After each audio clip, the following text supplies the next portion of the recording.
Hello, beautiful community. We're trying one more time. And if this doesn't work, I'll try one more time after that, after which I'm afraid we're going to have to um, console ourselves with fate not working out against us.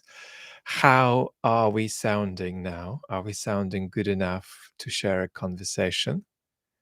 It's much better. Okay, fantastic. So, what's happened? Hello, Fiona. What's happened is that I've lost some of your questions. The only thing I remembered was a question from Nico that sat at the top. So I will be honoring that. And Nico was asking to kind of conceptually clarify what this whole business of um, depoliticization is, how it turns out that Russians are supposedly ethically responsible for this war, and how it turns out that they've outsourced politics. But before we get there, let me just say that it's a blessing to be with all of you today. As always, our conversation is just beginning. Our conversation on here on the main channel, anywhere else, is just beginning. And it's absolutely thrilling to be able to make a small contribution to your lives, to the way you make sense of the world, to the way you go about trying to be sort of hopeful and truthful in the way you make sense of what's happening with our politics. So, um, I know what we're all doing in this community. I know that we're all watching 5 or 2 or 11 of the same kind of channels. And I think because of that, it's important to sound a sober and realistic note about where we're at as we look forward to Ukraine's offensive. You know, remind ourselves that Putin's brutal invasion has failed on many counts, but it's still Russian soldiers who are on Ukrainian territory and not the other way around. That the results of the counteroffensive are open-ended, and that they really matter not even so much for the exclusively military import, but for the political import in Western capitals that will follow from what happens militarily. That what we're going to see over the next few weeks will go to the heart of the West's conversation with itself about where it finds itself on that spectrum between Ukrainian survival, Ukrainian independence being a minimal red line on the one hand, and on the other hand, something more. And I'm passionate about clarifying the kind of messages that ideally we should produce and should hear, both on chat and on the main channel in the weeks to come. So a lot rests on this politically, and there's a considerable degree of flux in where the West stands as soon as we get beyond that minimal line that we have, I think, clearly achieved, for now at least, that nobody doubts that the West is committed to Ukraine's independence. So that's a little bit about where we're at. You'll be following this story militarily, but it's also important that we have an ongoing political conversation about it, and indeed we will. Nico, I don't know if you are here, but you asked a question about Russian responsibility and depoliticization. Look, the responsibility that I'm talking about is not guilt by association. I don't believe in guilt by association, but it's precisely responsibility by association. And that responsibility by association isn't actually a product of the fact that that depoliticized blob in the middle has outsourced politics to the Kremlin. It's just a product of the fact that they're Russian citizens. That's it. That's it. There's an ethical responsibility that you have for what your country does, even if your country is doing things you don't want it to do, or even if your country is doing things that you're looking away from, right? So that's the source of the basic responsibility. If actually we move beyond that and talk about what could have been done differently in terms of outsourcing politics to the Kremlin, there we might almost be traversing into um, the terrain of, if not moral blame, then certainly moral disappointment, right? You can't be um, uh, morally disappointed with yourself, right? If your country has done something that you didn't want it to do, um, but you can certainly feel responsible. So there is sense of responsibility, there's a sense of moral disappointment that falls short of blame, and there is direct blame. I did these three things wrong, and then that happened. And that's just a sort of still a cartoonish and absurd trivialization of the economy of ethical implicature, right?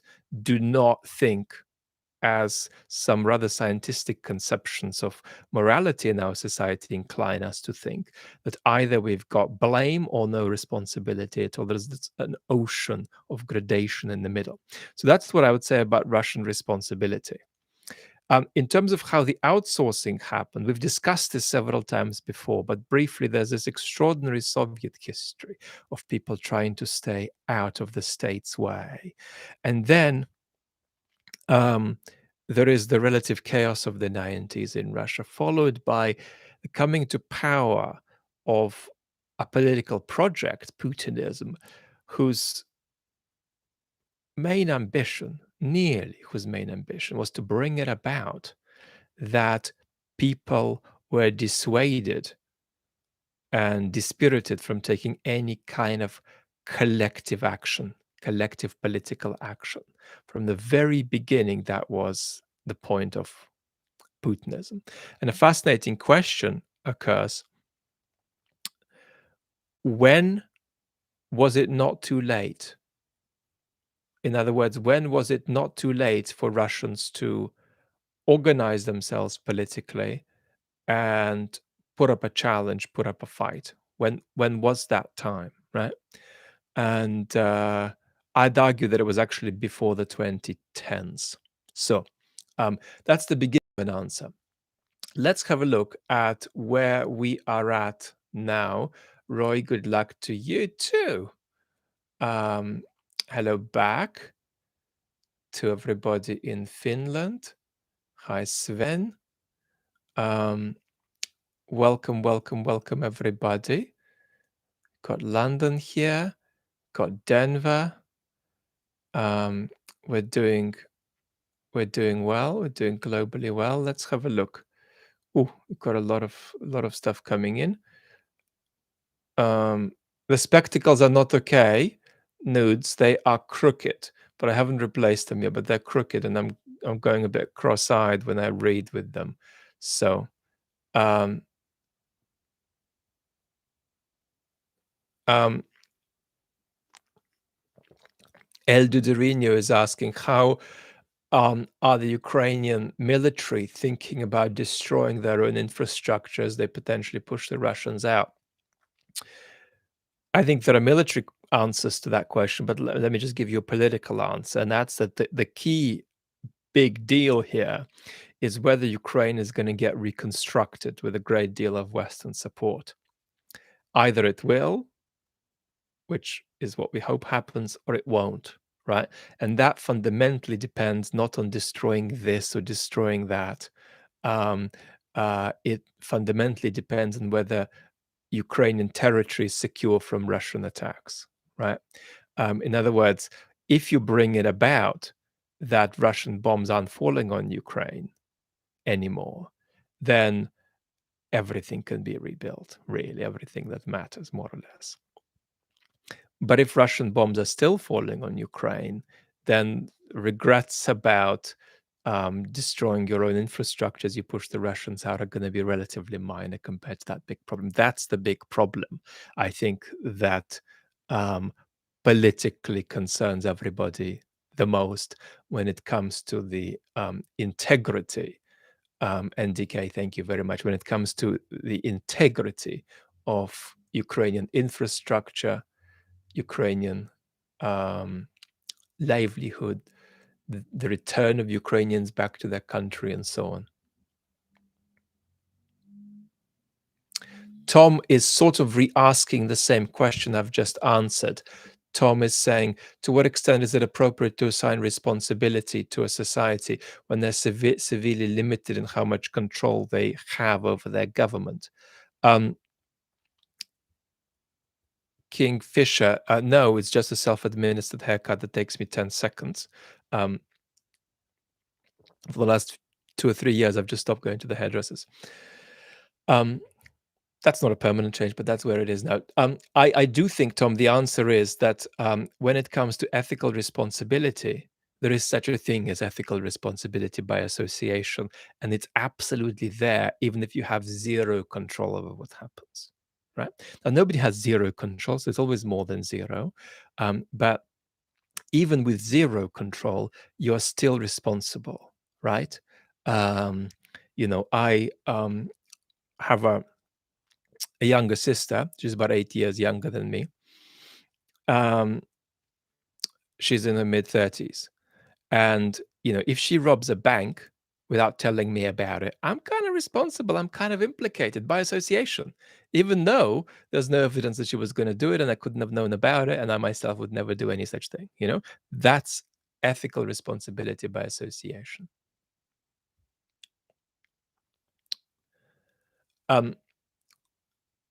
The culture genie, when did the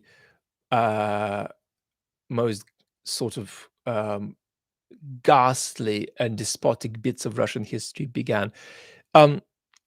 We can go back to a multiplicity of points.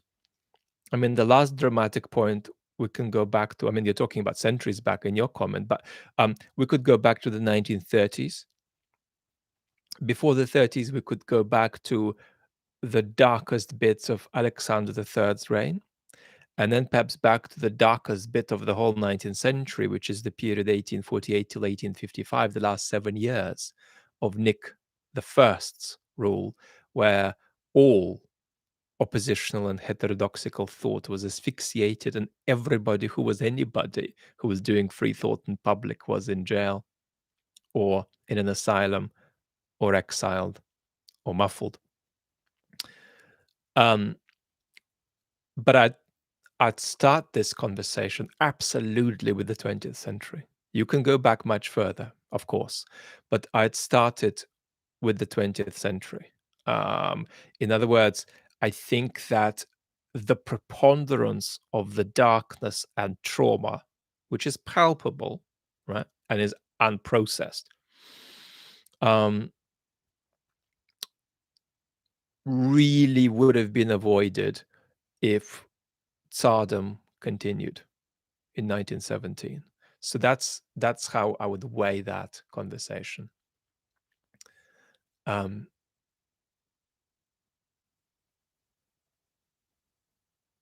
Nancy, is there an ad running in the middle of my thing? If there is, it's a mistake, and I'm so sorry about it. There should be no ads in the middle of a live stream. I'm so sorry if there are. Something has gone wrong maybe when I was re-entering the details after our first technical failure. Torben, respect back to you in Denmark. Chomsky, Anglo-Saxon, is saying, said something interesting on Radio Times. I haven't caught Noam on Radio Times. I did do a general breakdown of Noam's approach on this channel almost a year ago.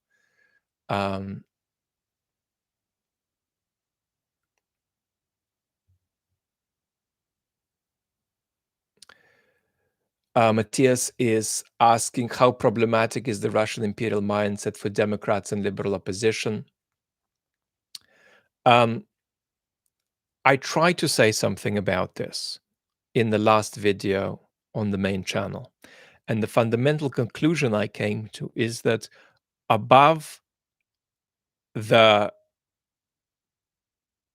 imperialist tendencies that may require some self-reflection, the single biggest issue aren't those, but the fact that on the out of imperialism, a lot of thinking Russians have just fallen over and got stuck. They've not replaced it with anything else.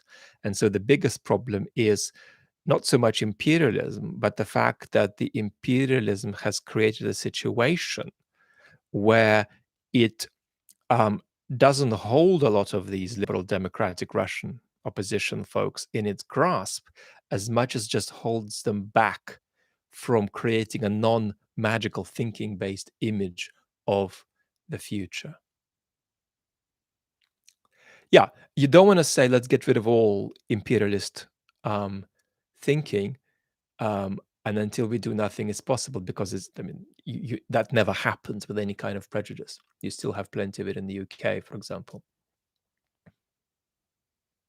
Cheryl, I'm not sure you're responsible for being depoliticized during the Iraq War, even though it's amazing if you were meditating. I meditate twice a day for 20 years. There's a YouTube video in this. I meditated 15,000 times, and here is what I've learned. That's going to come at some point. It's more that just in virtue of being citizens of countries that took part, we are responsible. So I'm responsible for the Iraq War as a British citizen. I was a British citizen at the time, and yeah, I went to the protests. I even helped out with the Stop the War coalition. I took a couple of meetings with politicians, including a cabinet minister, to express my concerns about what was about to happen a few months before it happened. So it doesn't stop me from being responsible. Johnny Green, hello. Too beautiful, you too. Marky Mark, you can't hear any sound. Is Marky Mark alone, or are we? Okay, we've lost the sound. Oh no. Oh no. Have we lost the sound?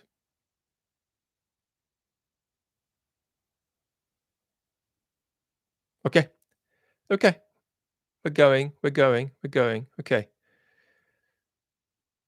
Brilliant.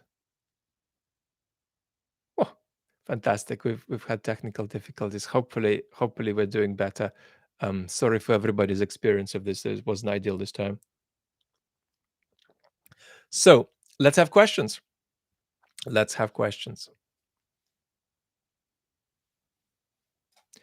I'm gonna turn on live chat. So I had the top chat option here selected. See, most clever streamers, they stream via an app. I'm still streaming via YouTube directly. So I was missing some of your comments. Now I hopefully can see all of them. Thank you, Claire, for hearing me. Sorry that I froze. Richard is asking, is Putin sincere in his Orthodox Christian identity, or does he use it for political purposes? He's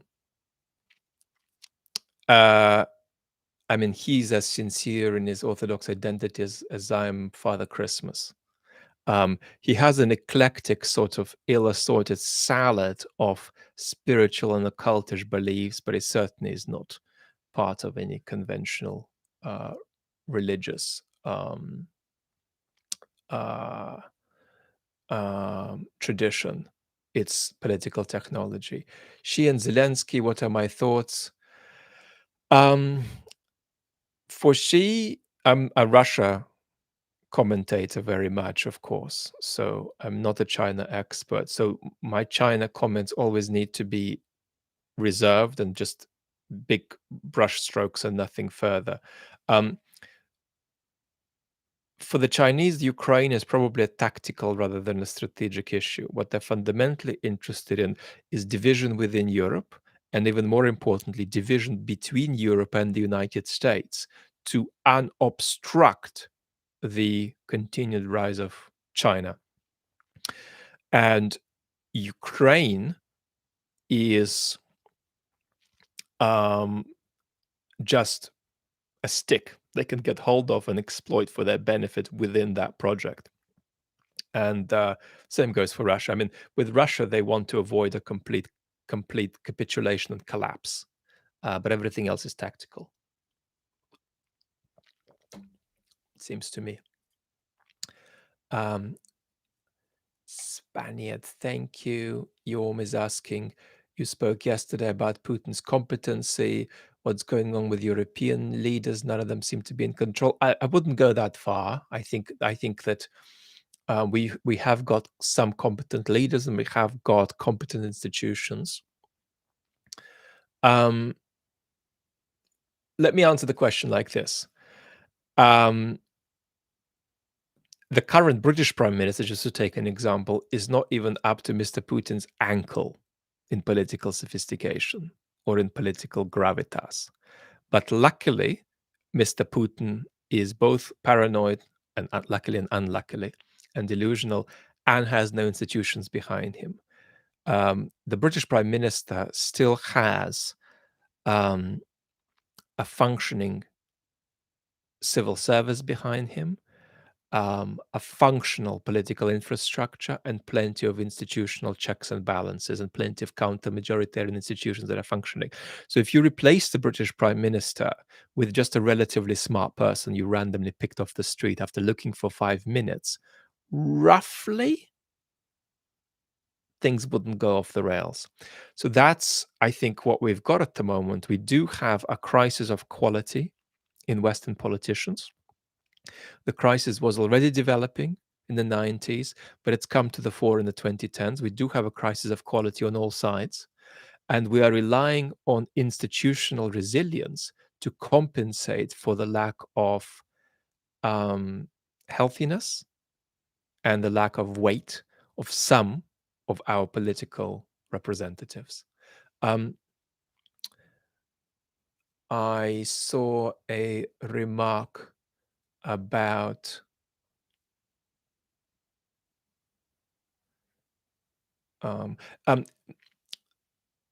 Tulonet is asking about corruption in Russia. I would say corruption in Russia is functional. So you largely have to think of it as a feature rather than a bug. The only bug is that sometimes there is a different kind of corruption to the corruption they want, or sometimes there is a balance of corruption, but corruption is a feature and not a bug. Anglo-Sax is saying Kasparov's point, dude, was not that Navalny actively acted in the government's interest to create an illusion of democracy, but that Putin allowed it to create that illusion. Thus, it's impotent.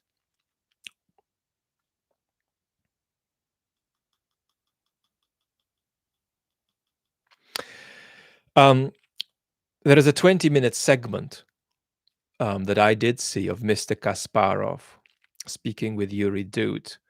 And, in response to that, without naming what it is that I'd watched, I tweeted that sometimes you look at the Russian opposition, and if you're looking at it from the outside, about some of them, you can just say, well, if that's what they come up with, I think we should just give up on Russian politics. Why don't we just have Russian culture and no Russian politics? So there is no such polity as Russia. Now, that's something that I recommend against, because Russia's disintegration isn't a moral principle. It's a contingent historical event, something to which we need to react as opposed to moralize about. If it's highly unlikely, we need to react to that. If it's likely, we need to react to that. But it's not a moral principle. You can't go around saying, I'm in favor of this. And sometimes there are these absurd people tweeting, I'm sitting here in Washington planning Russia's. No, you're not planning anything. You're not planning anything. You're moralizing. Whereas the truth is, there's going to be a series of events and we're going to be reacting to it, right? We're all going to have different interests in the way we react, right? What's in Ukraine's best interest, depending on what begins to happen in Russia? What's in the West's best interest, and so on. So let's not over moralize what in fact is a contingent historical process for which we need to be ready. We need to be ready for it, whether it doesn't happen, partly happens, or happens. But that performance from Mr. Kasparov revealed a lot of Mr. Kasparov's overwhelming personal insecurities. It revealed a lack of clarity in his mind about what politics is. It revealed a lack of clarity about who he thinks, if anybody, he represents. It was absolutely astonishing. Not surprising, but absolutely astonishing. The childlike naivety of what is a conversation about things that affect not just a country or two countries, but in fact, the safety of the world. So, um, within his limitations, he can do better. In terms of oppositional activity in Russia, that wasn't Mr. Kasparov's point, Anglo-Sax, that it's not that his point wasn't that Mr. Navalny was acting with sincerity, but perhaps shouldn't have been, because in the end he ended up playing into Mr. Putin's hands. Mr. Kasparov's point was unclear about what Mr. Navalny should have done. Right? That's worse than being right or wrong.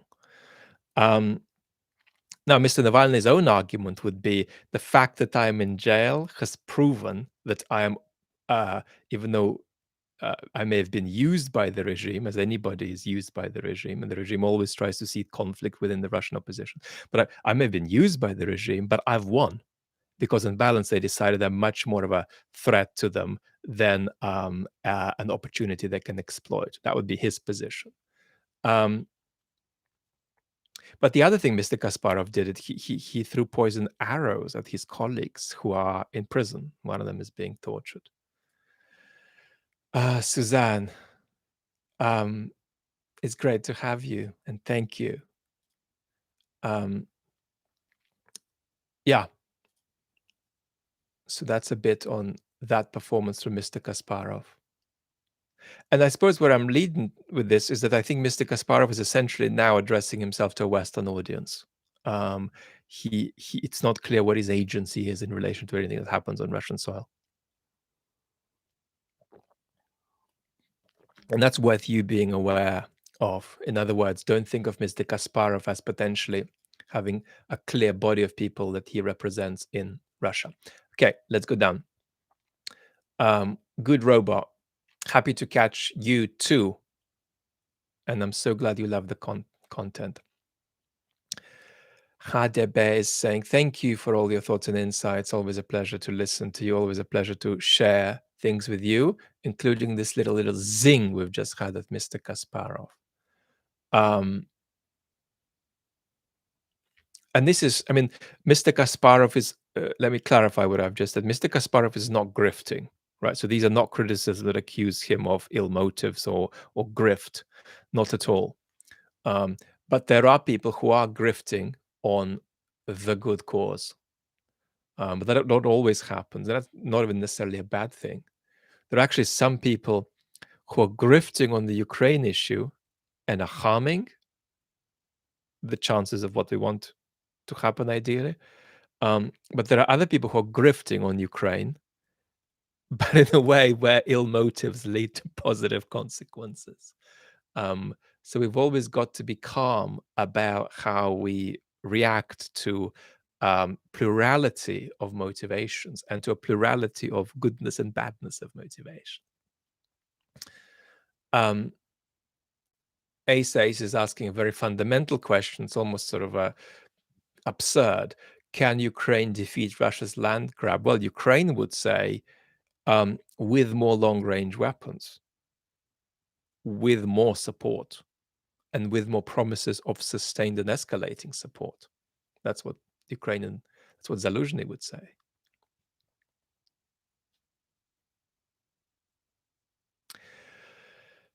Von Krul is commenting that politics doesn't attract the best of us. I can tell you a personal experience.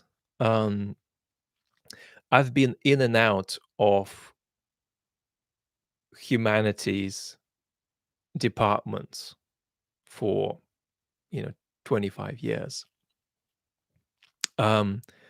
And even 20 years ago, if you go into the Kennedy School of Government, let's say at Harvard, and you look at postgrads there, is easier to find people who are motivated to go for politics.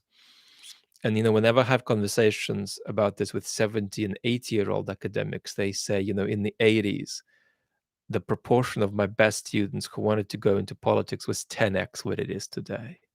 They're all going to go into um, different sectors, often just law, finance, whereas before they'd have considered politics. So, how we tell ourselves stories about how it used to be better. Everything always used to be better.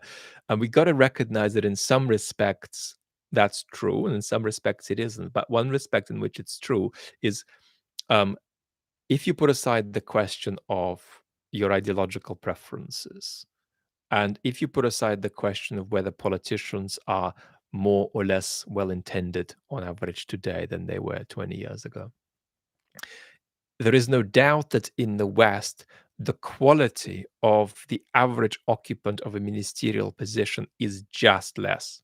Is just less. You know, we've got number ones who would have been number 12s before. Um, and that's a product of the untethering of our societies and of the comparative, only comparative, futility of politics.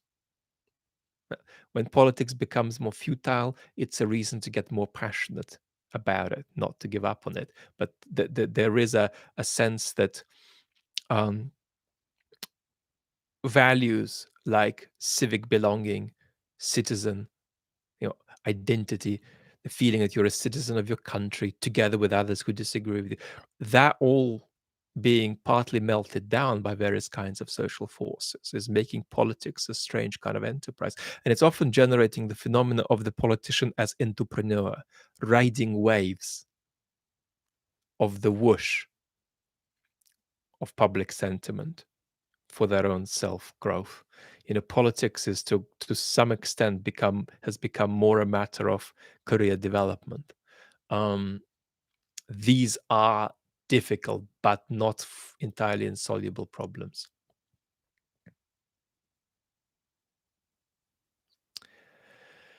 Jan is re-asking the Kasparov question, which I've just answered. Yes, absolutely. Every bit of opposition that's existed in Russia over the last 10 years, let's say, has existed because the regime thought it could manipulate it to its advantage. Yeah. But that doesn't mean that it didn't do good, right? It's both. But of course, in an authoritarian society, there isn't going to be a political force that the regime will not try to exploit. But the fact that just when the war began, they shut down all free speech institutions essentially indicates that they decided that they lost that battle. In other words, that these were doing more harm for the regime than good, as far as the Kremlin could see.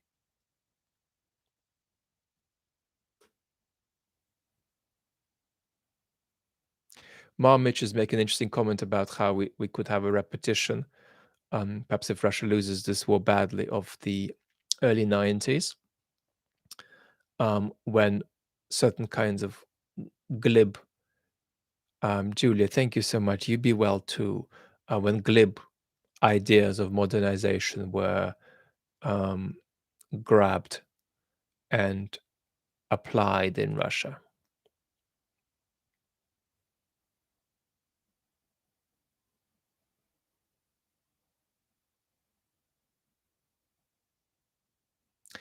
Larry, I do think that Putin's reign could come to an end without a military junta taking his place. Absolutely, it's possible that it could be a softer sort of committee of actors.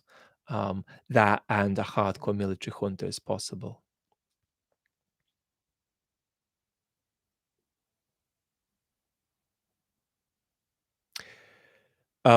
The situation for somebody in Chechnya who is passionate about an optimistic future is that there's a kind of a double tyranny. There's the tyranny of the Kadyrovite despotism, and then there is the Kremlin tyranny. So what do you do about that double tyranny? And of course, you're in great part dependent on what happens in the Kremlin. And the question does arise, ideally, how much do you want to be part of Russia? But what I would say about Chechnya, ironically, is that to a very great extent, it's not part of Russia. It's only formally part of Russia. In some respects. In others, of course, it's part of Russia. Of course, it's enormously subsidized. Von Krull, thank you so much for asking your question. Amy is asking, re-Harvard and politics. US society's trend toward devaluing elite credentials plays a part. A Harvard degree confers an advantage for a lawyer or business person, not a politician anymore. And I'd go further. I do think we have a crisis of the higher education system in the United States. And I think the higher education system is partly caught up in the culture wars, not just at the level of what academics think and do, but even at the level of university bureaucracies now. And these institutions have lost the trust of society. But without a healthy higher education system, you lose expertise. And when you lose expertise, you lose the tethering of a society to truthfulness, without which democracy does not last. So it's time for academics to take a very hard look at themselves, but it's also time for them, while taking a hard look at themselves, to also insist that when they are doing their job properly, they are an integral part of the sustenance of democratic life. Hiroko is saying, morning coffee while listening to Vlad. What could be better? Lots of love from Sydney. Missing Australia very much. A large number of the people I love the most in the world are in Australia. Always think about Oz. And I used to live there too.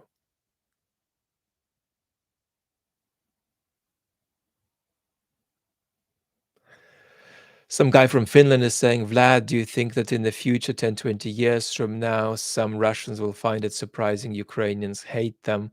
What do you think Russians will understand? Well, they'll have to understand, because this isn't just a land grab. It's an existential attack on Ukraine, backed by genocidal rhetoric. I don't see how this resolves in just 25 years. Having said this, are there still plenty of links between Ukrainians and Russians now? Yes. Are they all private links, or are there even some links that are to do with professional activities? There still are, at least in terms of communication. So it's complex. I mean, these are still societies that are very, very interconnected, despite the enormous wall that's being erected between them, in terms of Ukrainians wanting nothing to do with Russia, understandably. But given this genocidal story, this is more of a 50, 75-year job than a 10, 20-year job in terms of Ukrainians being cool with Russians. Kovtunenko Pavel is saying, thank you, Vlad.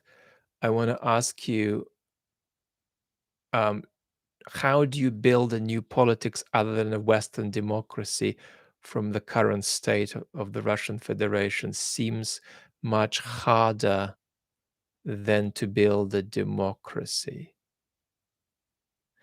Building a Western democracy, Pavel, you're saying is harder than building a democracy?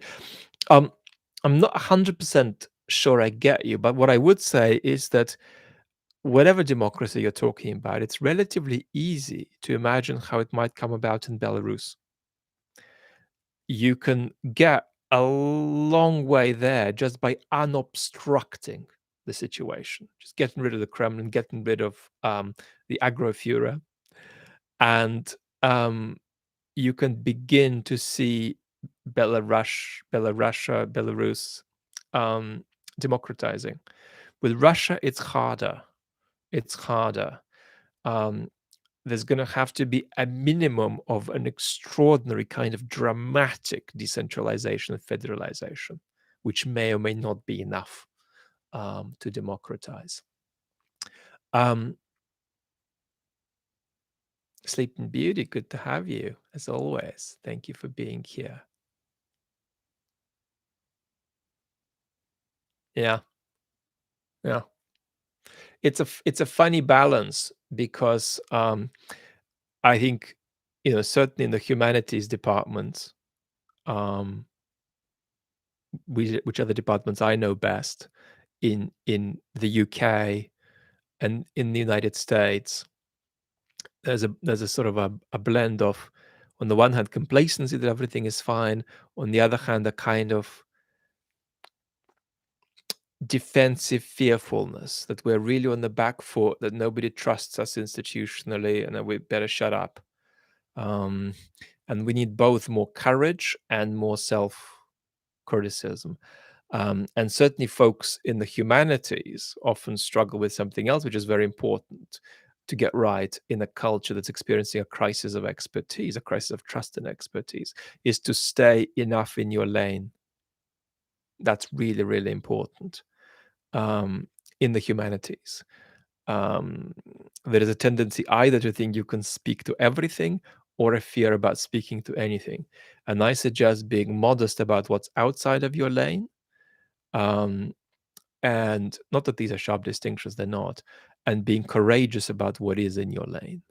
Um, you know, um, so, if you study how I don't know, voting processes disenfranchise certain groups, and you know that inside out, you're passionate, insist on that.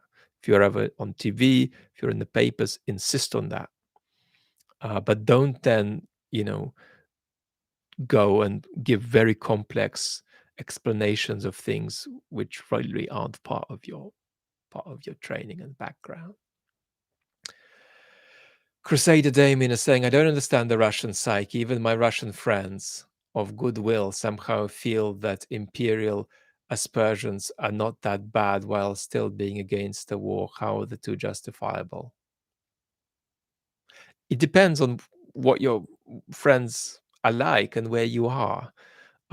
As I say, the biggest problem for Russians coming out of imperialism, if you like, is what do you replace it with? And can you have a concrete politicization of the future instead of magical thinking? I think that's the big deal. Um, but I think, as well as that, secondarily, there are some imperialistic images that absolutely um, condition the thinking of anti-war, anti-Putin Russians. That's inevitable. And the point is not to ring an alarm bell about them and say that as long as they're there, nothing is possible and Russians can't do anything. But rather to say, well, could we have less of them? What would it mean to ask some good questions in this or that dimension? So you don't want to have a conference of oppositional Russians where people are oblivious about the imperialistic credentials of the Soviet project, as I put it in my recent video. The thing that I would also add, Crusader Damien, that's really important, is that while in the West we're having a crisis of wonky normative thought about politics, right? We've got a situation where citizens, because they're losing trust, are having real issues thinking ably, normatively about their society.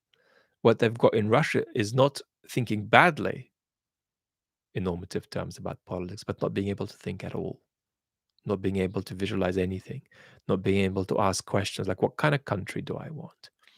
So this extraordinary depoliticization affects not just people's political commitment, but their private thought. They can't think about politics.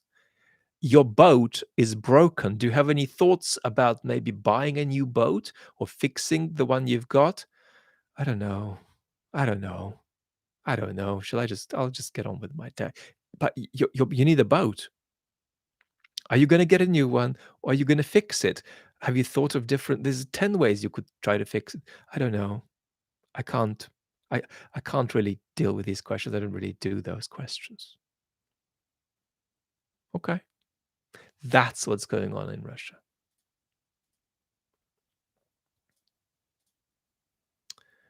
So Richard, thank you so much. And it's just a pleasure to give my ravings and analysis. Let's have a look a bit more.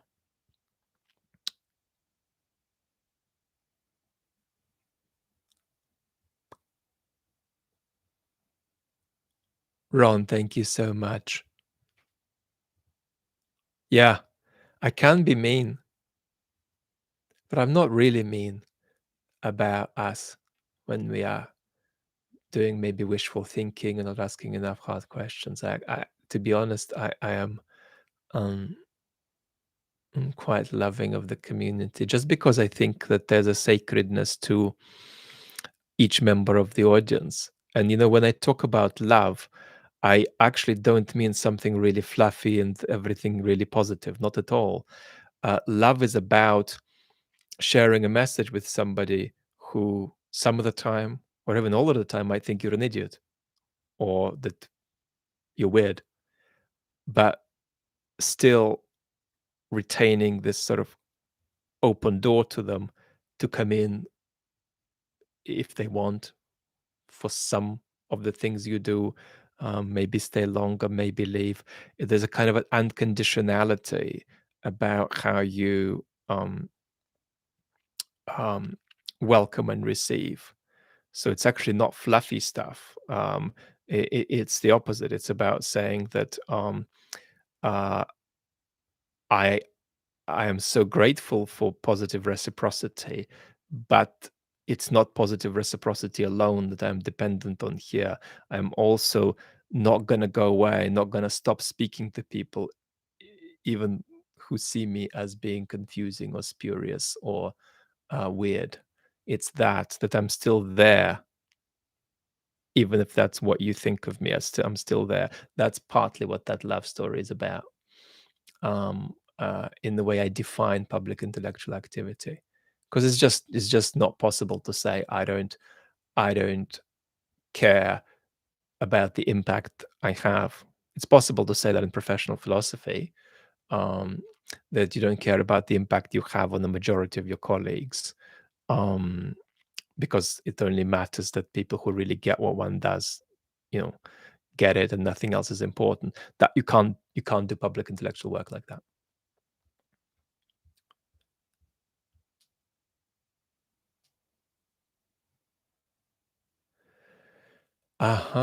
Let's have a look. Jose is asking, um, any advice on how to discuss the Ukraine war with non-Westerners, South Americans, Africans? Most of the time I've discussed this, they regard it as USA or EU imperialism.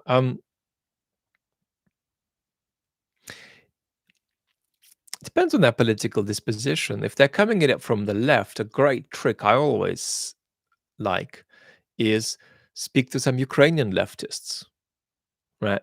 So you kind of reanimate the idea that uh, for all of the anti-imperialist rhetoric of Mr. Medvedev, and I actually haven't been able to listen to Mr. Medvedev over the last few months without laughing out loud within 2 words of him beginning to say something or write something. But you basically say that, look, this is a very ugly imperialist project, even though it's screaming about how it's a resistance of Western imperialism. And then you also admit grievances. Right? There are grievances all over the world about the United States. Admit them. Admit them. But the key story we've got here is that this Russian stuff is really not just bad; it's directly threatening to the safety of many countries, not just Ukraine. Um, and the key vehicle for stopping it is the United States at the moment. Right? That's the key vehicle for stopping this. That's it. That vehicle does not have to be impeccable. But then, of course, you reach a conversation about various kinds of profound inequalities and injustices in the way the global order is arranged. And there's plenty you've got to acknowledge too. Um, so, it's no good going around saying people are dumb if they're not siding strongly enough with Ukraine. They have their reasons, and that should be engaged with too. Same goes locally. I don't think it's good to go around calling our fellow citizens dumb if they don't like Ukraine. Good Robot is saying, I've noticed a new narrative in the Western media about Ukraine upcoming counteroffensive being a no-go. Any thoughts? Is it really just lack of Western equipment? I don't get the question, Good Robot. Are you talking about relative pessimism about the outcome of the counteroffensive? If that's what you're talking about, it depends on the messaging, because I actually think that um, it's important that the West doesn't come out shocked if the results are very, very modest and underwhelming. So how do you sustain support for Ukraine if this is really underwhelming? That's an important conversation. So I actually think there is danger too in exaggerated expectations. Um, that people just snap and say, okay, well, this is now the reality. They give it a go. Let's talk now and get a deal with the Russians. Um, so there's actually a risk in exaggeration of expectation, and there's a risk that that contradicts seriousness about long-term commitment. Whatever happens with the counteroffensive is overwhelmingly unlikely to be the last step of the war, last stage of the war. So that needs to be recognized, and an ongoing commitment is what I recommend.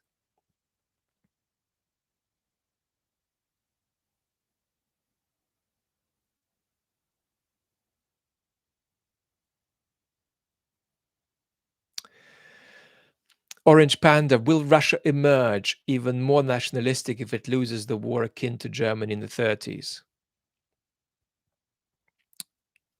It's possible, but as Greg Uden likes to say, how unlucky do you have to get to receive two consecutive, um, extreme cases of the sort of self-perceived bent twig bouncing back?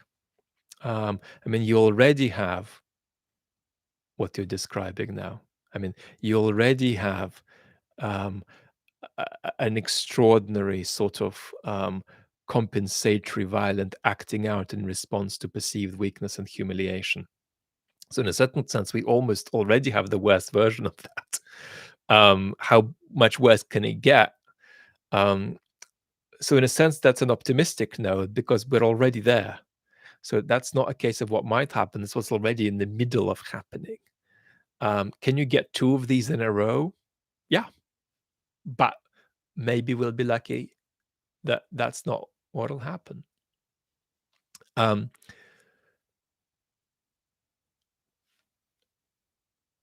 Let us have a look.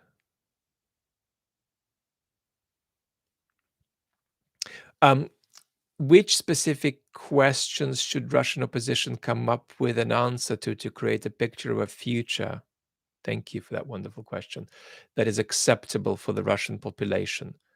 Yeah, I had a bit of a commentary on Mr. Kasparov's naivety earlier.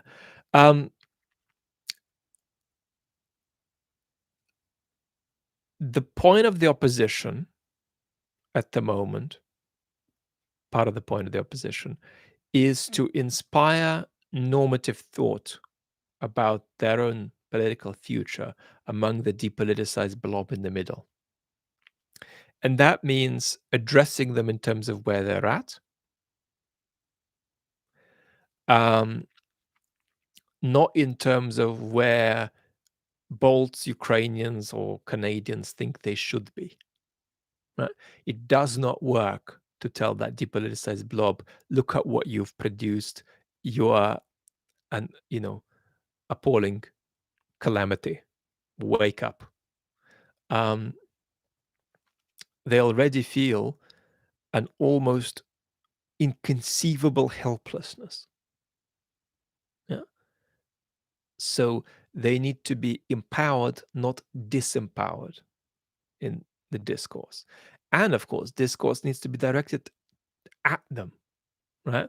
At the moment, we've got too much um, uh, of a Ukraine victory theme in the Russian opposition.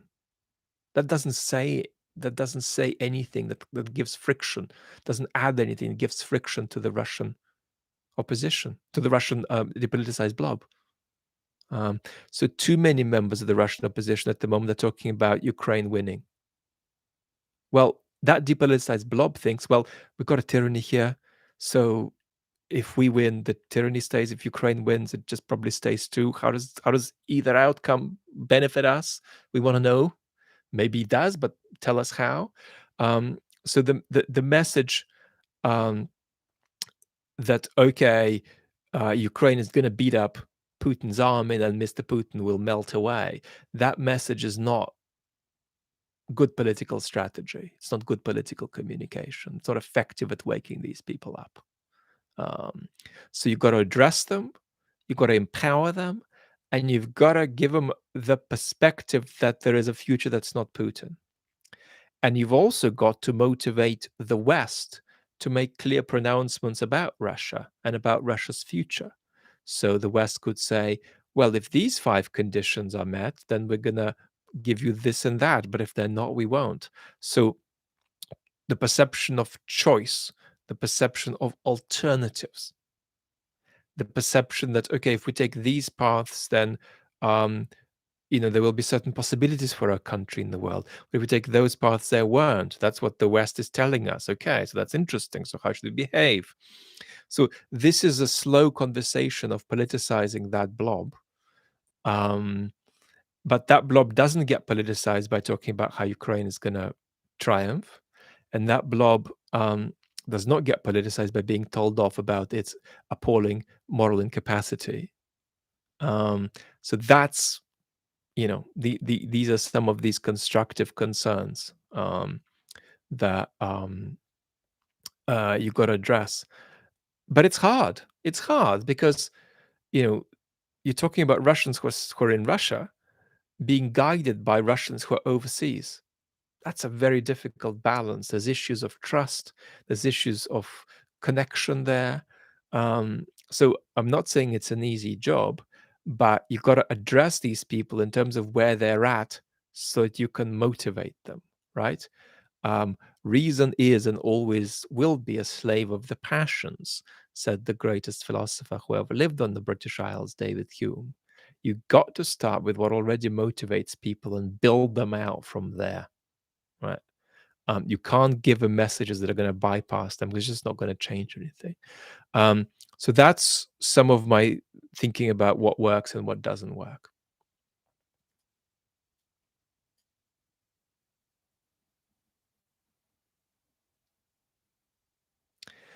Atelius is asking, if Ukraine's spring offensive fails, will it be game over for Ukraine, resulting in the fading of support from the West? It won't be game over, but it's going to be probably not good. And then there's going to be an argument about whether the West would be open to Ukraine doing a second push at some point.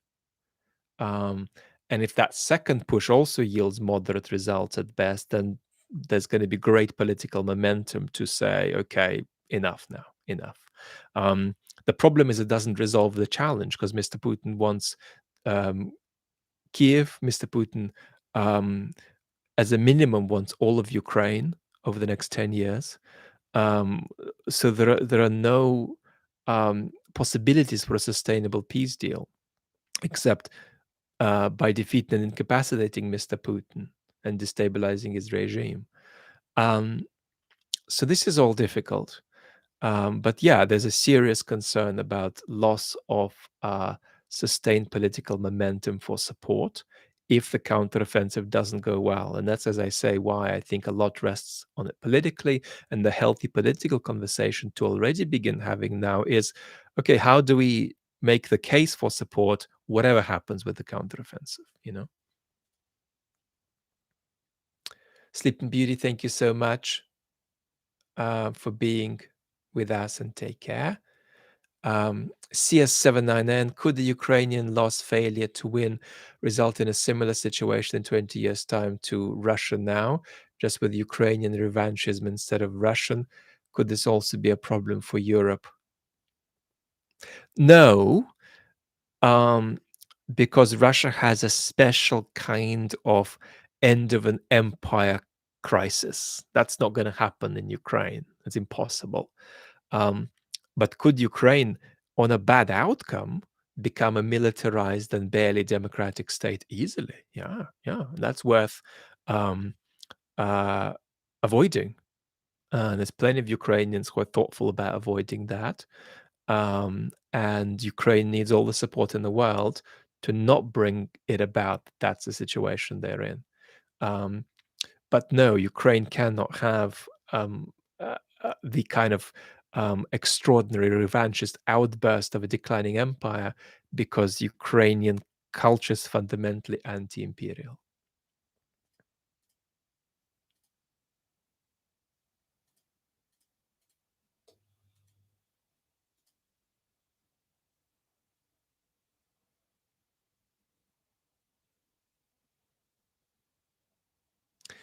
Rowan is saying that is in Ukraine, is from Ukraine, and he feels that Western and Eastern Ukrainians are different, and there is a difference about the language. Yep, but I mean, you know, that doesn't make Russian-speaking Ukrainians Russian sympathizers in any way at all. You go to Odessa tomorrow, people are going to be speaking in Russian, um, but it doesn't make them Russian in any way, even if they're ethnically Russian.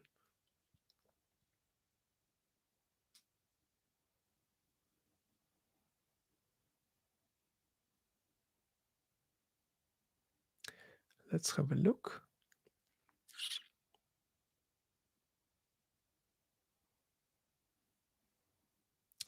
Somebody's saying that Zach the Russian said he would like to connect. Is that what he's called, Zach the Russian? He seems like a really lovely, very lovely young man. How can one speak with depoliticized Russians about 9th of May? Mm.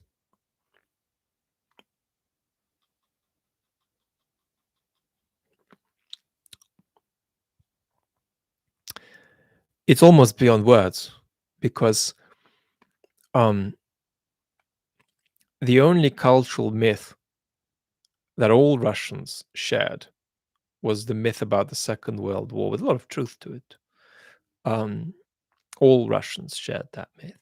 But now that myth has been captured and gamified by the Putin regime quite effectively.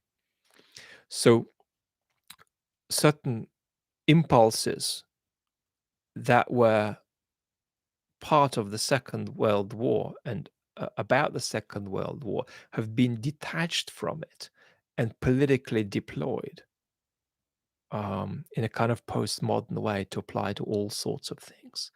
And that's very, very sad and toxic.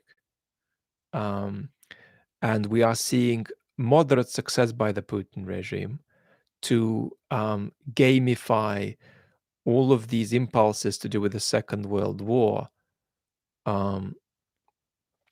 so that they apply to Russia's current conflict with the West in Ukraine as they perceive it. Very, very repulsive and ugly stuff. And this will be the most aesthetically repulsive 9th of May you could imagine. And it'll have very little to do with the reality of the Second World War, and more to do with an extraordinary exploitation of a cultural myth that's been possible to implement because of a depoliticized population. And one of the bizarre things about this whole story is that partly the symbolism that the Kremlin is leaning on is fascist symbolism. So, you saw this boy recently in Western media, you know, singing his pop song with more or less, Nazi fancy dress as he was strolling along the Kremlin. That's a boy who he won a singing competition. He won The Voice in Russia. The Voice in Russia is a competition sort of brings together what now is a series of dispersed singing competitions that are popular on Western TV. So it's the everything singing competition in Russia, and he didn't win. He got to the final, but now he's you know looking like he's in a 1930s fancy dress. So this extraordinary anti-fascist messaging is delivered with a lot of fascist symbolism. I mean, it's Peter Pomerantsev stuff where nothing is true and everything is possible. Peter Pomerantsev has a book with that title.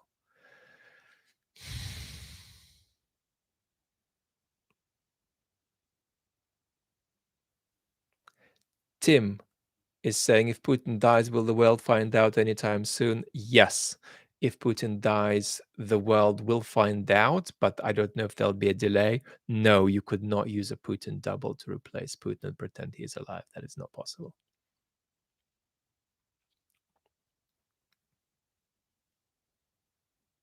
Tommy is asking why so many Russian elites are dying. No, they're not being killed by the Kremlin on the whole.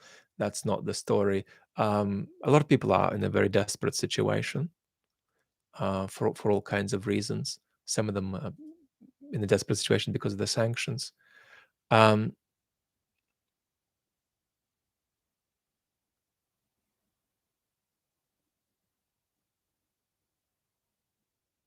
No, I don't think that the Falklands is comparable to this um, for obvious reasons, for many obvious reasons.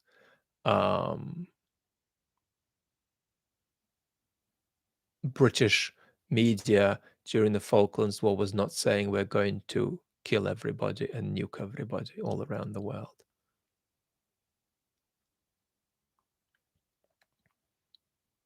This is a very cataclysmic imperial collapse that we're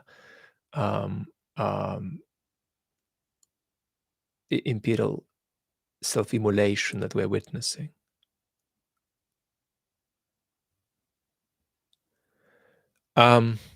General consensus is asking, are depoliticized Russians self-aware about the irony of potentially committing genocide against, well,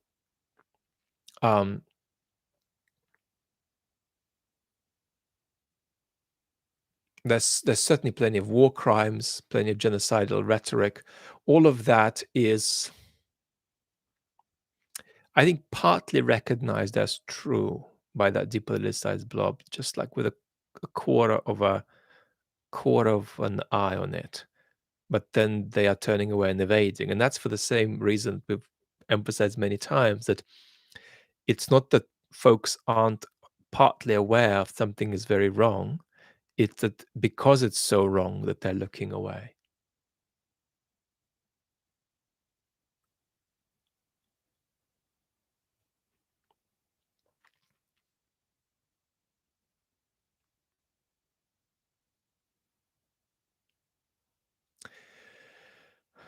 The goal of Russia is less a multipolar world than to take advantage of the West's impending decline and somehow manage to undermine US hegemony.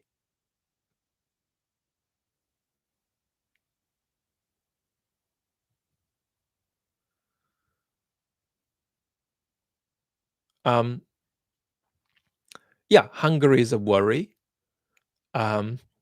Unity within the European Union is a worry. And Hungary is not an aberration, I'm afraid.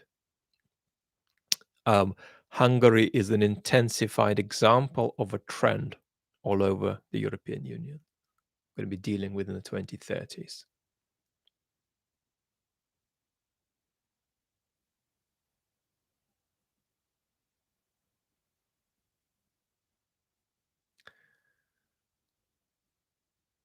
This is not a chair. This is a cushion, and I am in bed.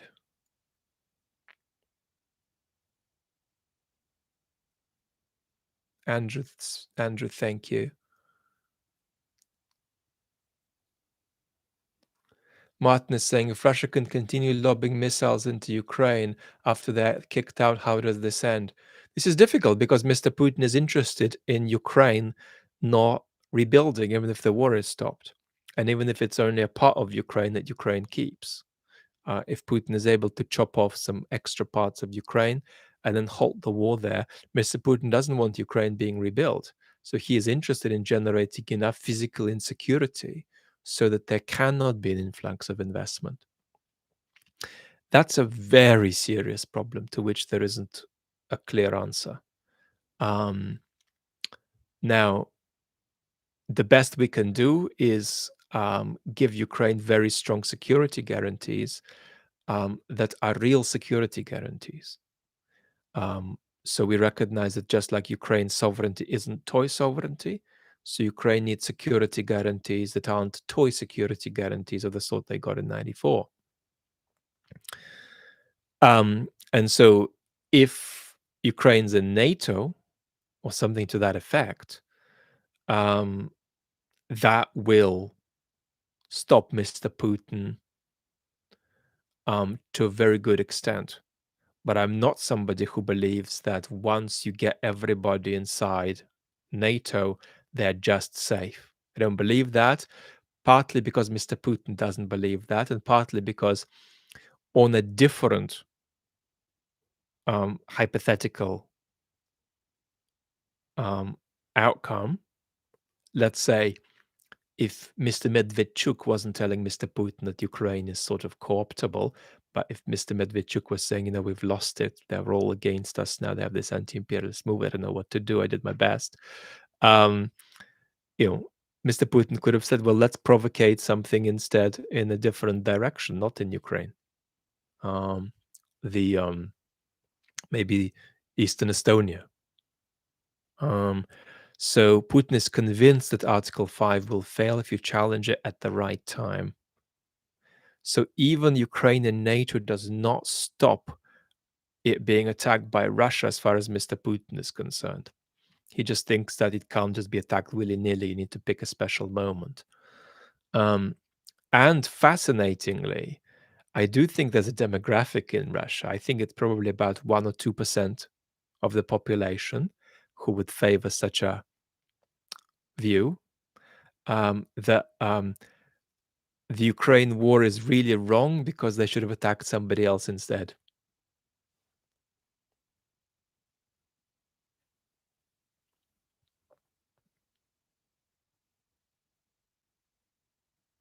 Vinil is saying, what do you think about the idea that the Russian army could seriously collapse from bad morale in the face of the Ukrainian offensive? There's absolutely no evidence for that, and not a single military expert would suggest that that can be a plausible outcome. Doesn't rule it out, but I think there's no indication that that's a serious consideration at this stage. But this is a very fluid situation. It's a situation where even very far out scenarios are not impossible anymore.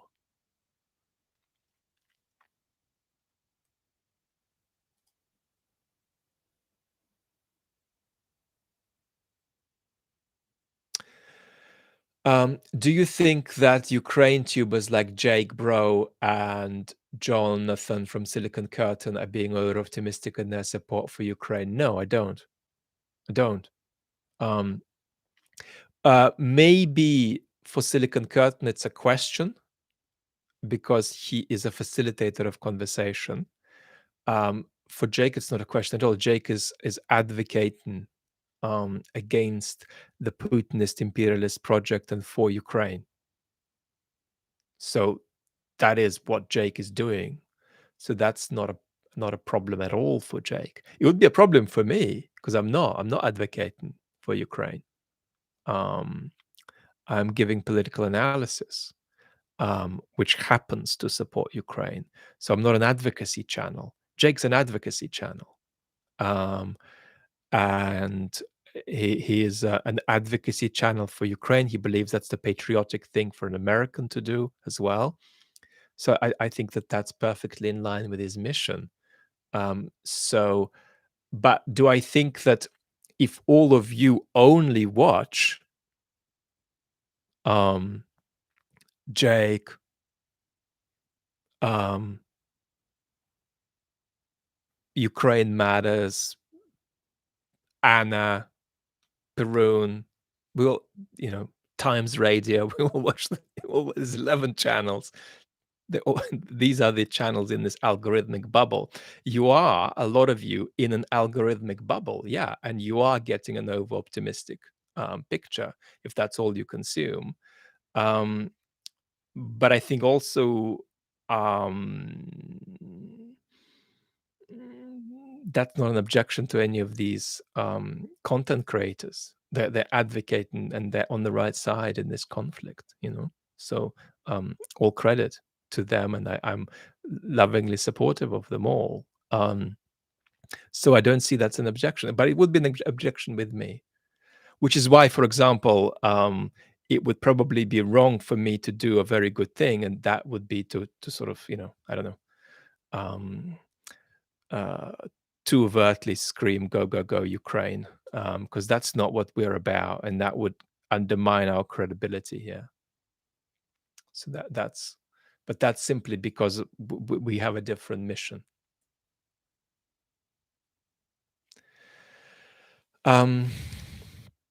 Aroastra is asking, how successful does it need to be? My answer is it doesn't need to be successful or unsuccessful. It needs to be whatever it is, and support needs to be sustained for Ukraine. That's my policy recommendation, if you like. In practice, I don't think this is so much about military success or failure as about perception. Perception among Western populations, Western citizenries, and perception in major Western capitals. So does this look like it's kind of on par or better? And Ukraine has had a history of surprising us positively. Is this on par, worse, or better than what we expected? If it's quite a bit below par, it will be harder to justify escalating and sustain support for Ukraine. So that's the answer. Anything that is below perceived expectation, whatever these are, is going to make the situation harder, not easier for Ukraine. No, Perun is not optimistic or unoptimistic. I'm just saying he's in our algorithmic bubble.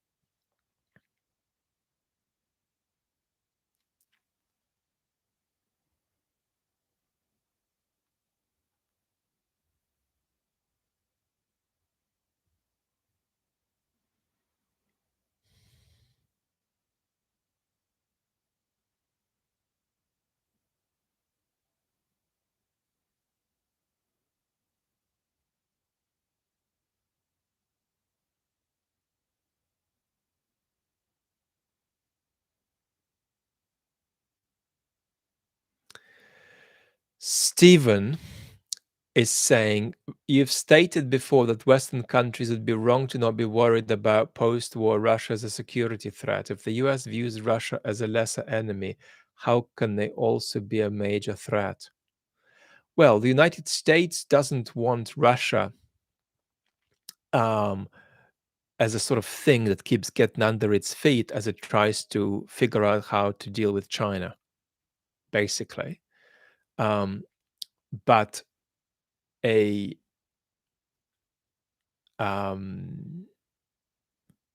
post-war Russia that is catastrophically imploding is absolutely a security threat to its neighbors and to the world because of its nuclear weapons. And so what happens on Russian soil is unfortunately our concern, if not quite our business.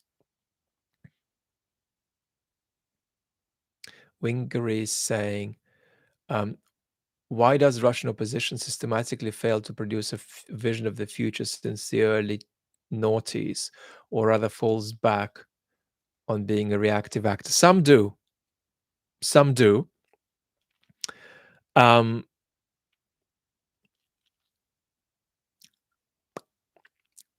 it's a fascinating debate whether the Russian opposition left institutional politics too early to become a protest movement. It's a fascinating question that the late Gleb Pavlovsky, who used to work for Putin, but then became very disenchanted indeed when Putin came back in 2012. But the late Gleb Pavlovsky used to say that there was more possibility to try to battle the regime within institutional format. He leveled the criticism at the opposition that they evacuated institutions too early and became a street protest movement. That's an interesting, I'm not going to legislate on that now, but that's an interesting conversation.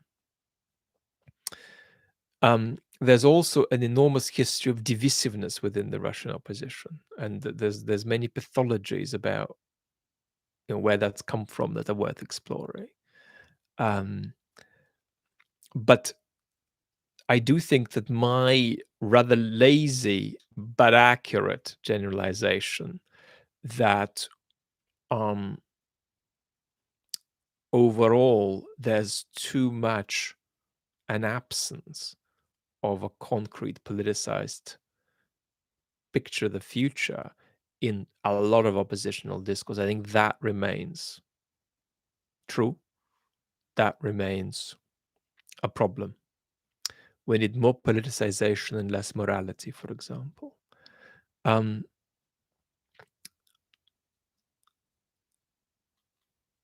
a lot more to say.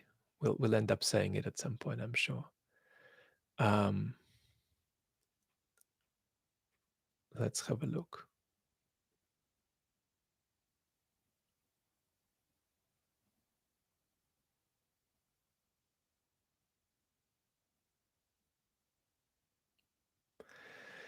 I don't think there are depoliticized Russians, Ron is saying. They're Russian cowards scared of the consequences of having views.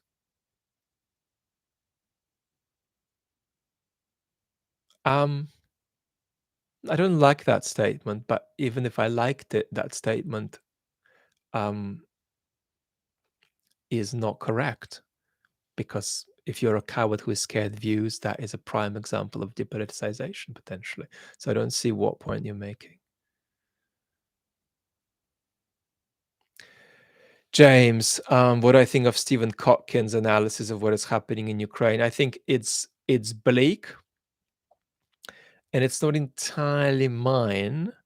He's a sophisticated thinker about history, and therefore with him it's sometimes fascinatingly not clear where exactly one departs from him. I think there's a lot to say, but tendentiously I'd say one thing. I hear too much a reverberation of, and he'll disagree with this, but I hear too much a reverberation of Sovietology in his position. And so I put a bigger emphasis on Mr. Putin's project being an escalatory project where it's not just Ukraine that's the target, but all of the West is the target of it. It's quite unlike anything the Soviet Union generated. And at least there are substantive differences, very big substantive differences between this and what the Soviet Union was. And there's special reasons to doing all we can to stop it and all we can to defeat it, rather than trying to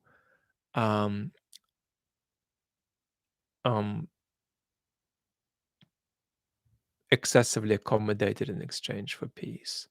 But that's an inflection of a difference rather than a clear analytical separation. So I think the answer with Kotkin is yes, I'm in a different place to him, but he's thinking about this well, and where our differences lie is itself an interesting conversation. It's not going to be clear, oh, it's these 3 points where we diverge. He's certainly been accused of peddling appeasement, and I'm certainly not going to say that. But there may be just a little chat specifically about Kotkin's recent contributions, because so many people ask. So we'll see if we get there.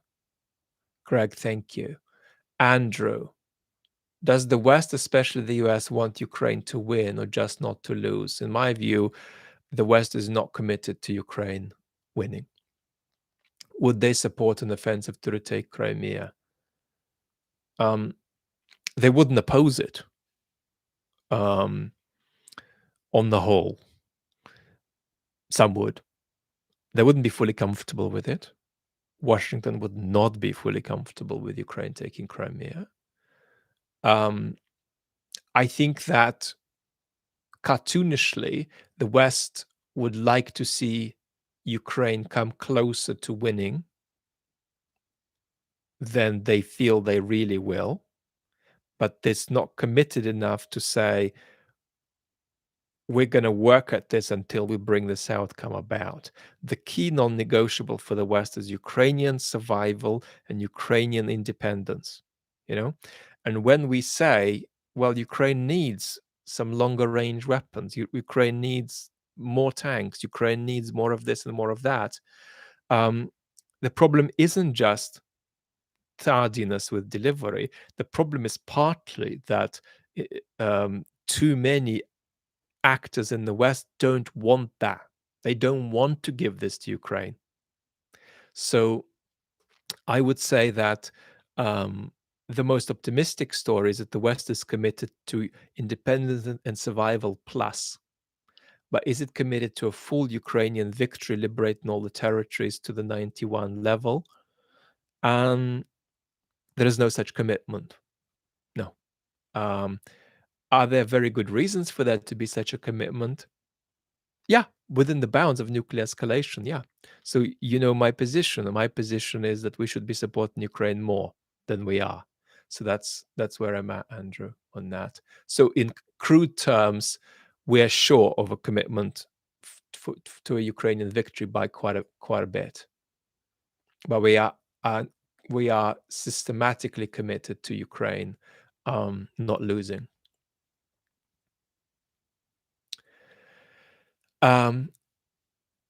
Shannon Jane, do you see an upper limit on the number of Russian Federation convicts being sent to fight in Ukraine? I know we're already in the tens of thousands, which is shocking. The upper limit is the upper limit of who they can get, who they can gather up. But if you mean, is there an upper limit that is different to just them running out of people they can send over there who'd agree to go, then no. There's no limit to how many convicts or indeed any kind of conscripts that could get killed in Ukraine. If we tripled Russian casualties today, there would not be a political crisis in the Kremlin.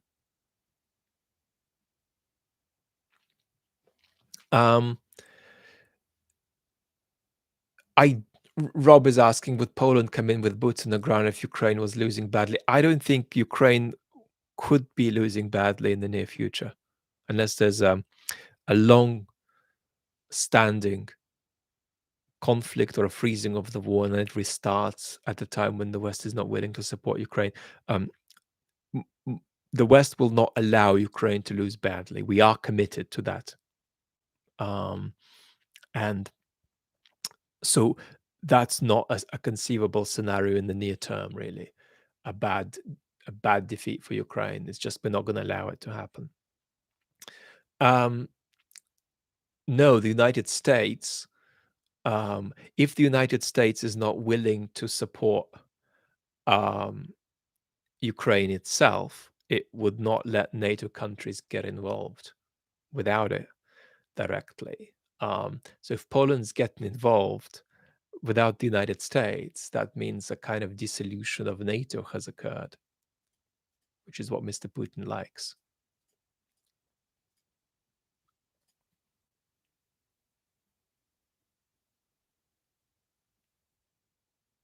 Yeah, I'll keep this video up.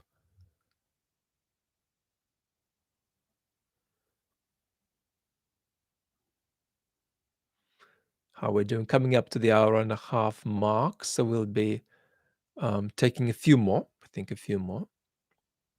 Anybody in Europe should absolutely be getting ready for bed and not be talking about world politics.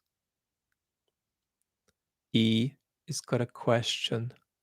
I wanted to ask you about the foreign policy of Latin American leaders in regard to the Russian invasion of Ukraine. No, I wasn't surprised. I wasn't surprised by the stance we've had from Brazil, for example.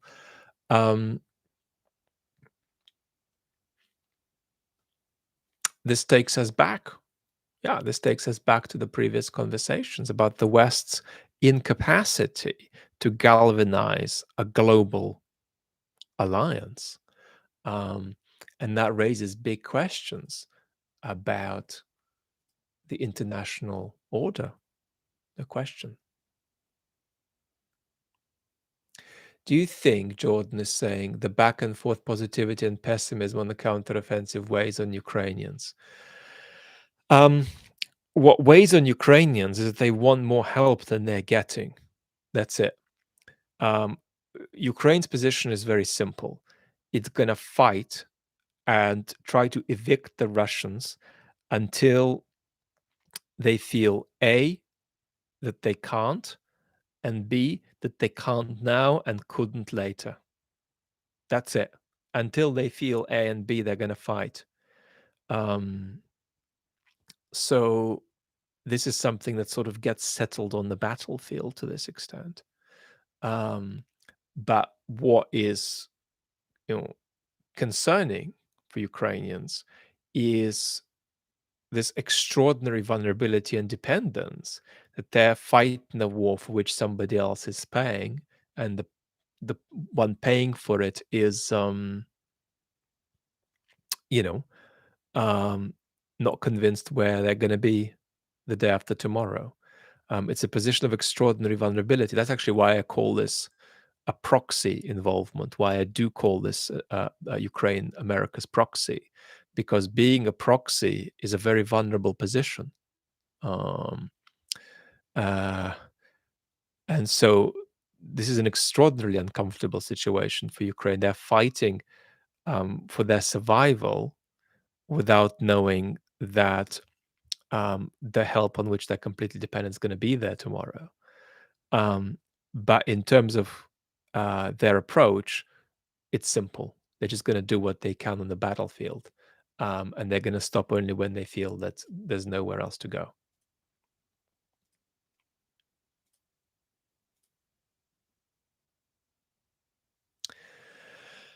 Arroastra is wondering, how do we build bridges? I watch 1420 videos and worry that Russians have as poor understanding of the West as we do of Russia.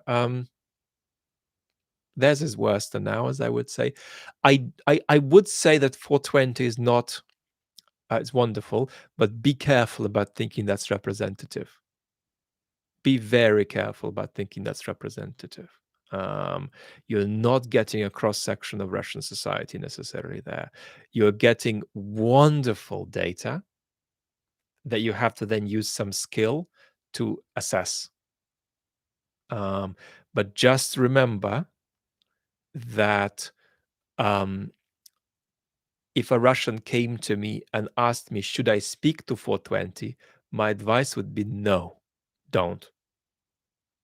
Because it's not going to help get rid of Putin in any way, but it's going to put that person potentially in a situation they don't necessarily want to be in.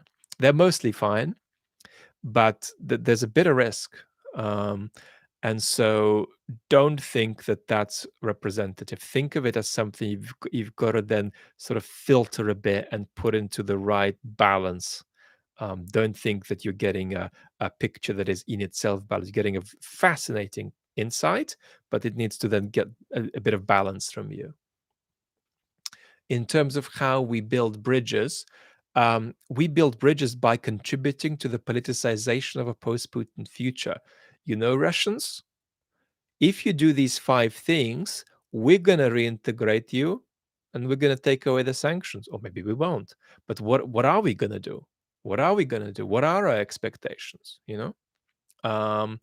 Maybe we say that well, we don't want anything to do with you, no matter what happens. Don't recommend that position. But anything of that kind directed at Russians is constructively politicizing. So it's not enough to say, as Mr. Biden said in just a sentence and a half, "We are not your enemy, Russians." You need like a 2 or 3 minute speech directed at Russians by Joe Biden, by the European leaders. Speak to them directly, tell them what's up, and that will have a little bit of a politicizing effect, and we can go from there. Um,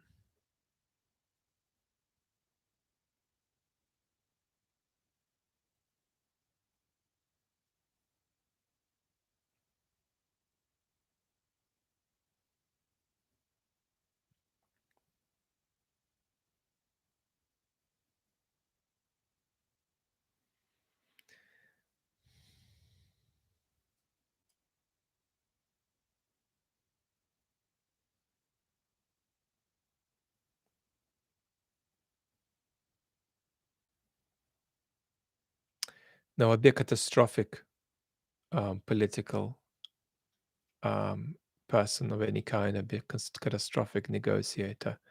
I commentate on the world, but I don't do politics.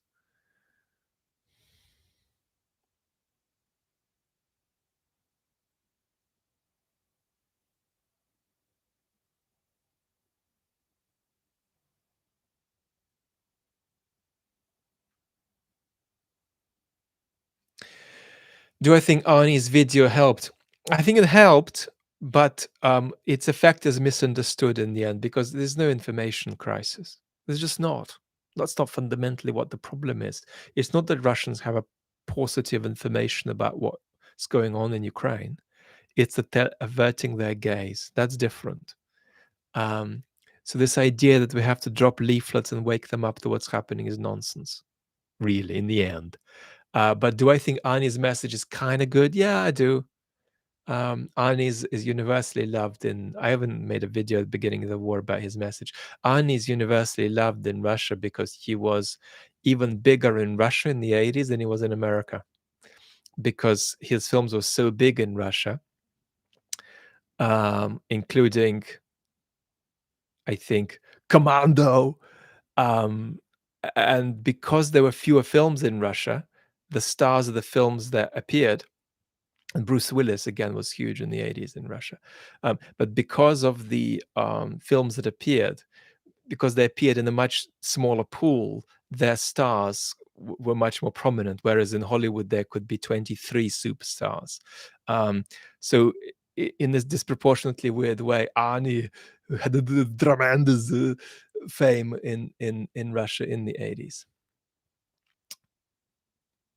Terminator, yeah.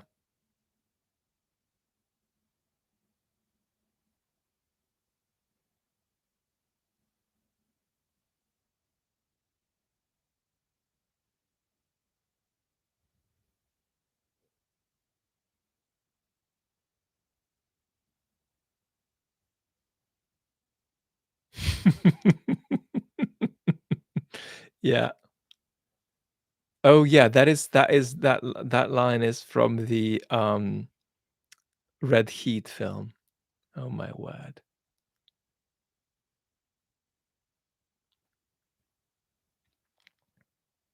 What is going on?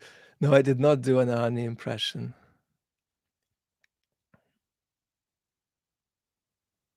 I just remember that line that Arnie says to Sharon Stone in that film about Mars when he has to kill her, and he shoots her, and she says, "Honey, we're married," but then he shoots her and says, "I consider the divorce." Okay, that's enough nonsense. um,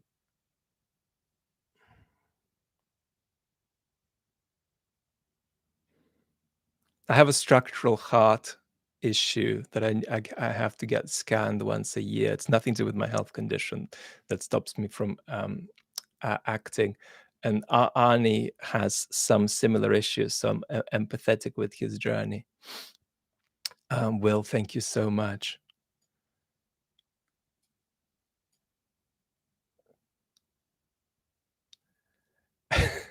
I think what's happened, beautiful community, I think what's happened is that our levels of maturity have drastically degenerated.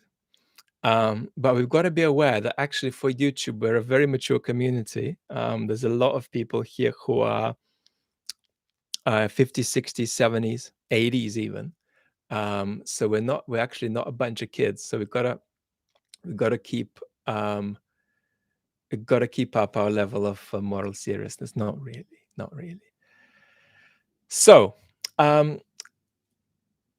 think that we'll be back. Everybody, thank you so much for being with me tonight. It's been a blessing and a pleasure. And I very much look forward to connecting soon again.